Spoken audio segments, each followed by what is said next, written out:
સુરત જિલ્લા રમતગમત અધિકારીની કચેરી અને સુરત શહેર વ્યાયામ શિક્ષક સંઘના સંયુક્ત ઉપક્રમે અખિલ ભારતીય શાળાકીય ભાઈઓ બહેનોની જિલ્લા કક્ષાની રમતોના આયોજન બાબતે એક meeting Nanduba English academy Bharthana Surat ખાતે મળી હતી, જેમાં જિલ્લા રમતગમત અધિકારી શ્રી વિરલભાઈ પટેલ, જિલ્લા રમત વિકાસ અધિકારી શ્રી કનુભાઈ રાઠોડ, આચાર્ય સંઘના પ્રમુખ શ્રી કિશોરભાઈ જાની, ઉચ્ચતર માધ્યમિક શિક્ષક સંઘના પ્રમુખ કમલેશભાઈ રામાનંદી,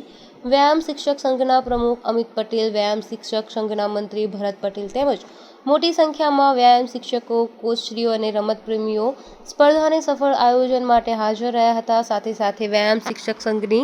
સામાન્ય સભા મળી હતી, જેમાં નિવૃત્ત વ્યાયામ શિક્ષકોનું સન્માન, વિશિષ્ટ સિદ્ધિ પ્રાપ્ત કરી હોય તેવા વ્યાયામ શિક્ષકોનું સન્માન તેમજ નેશનલ મેડાલિસ્ટ ખેલાડીઓનું સન્માન વ્યાયામ શિક્ષક સંઘ તરફથી કરવામાં આવ્યું હતું.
Bureau report Hemal Patel, Bilimora.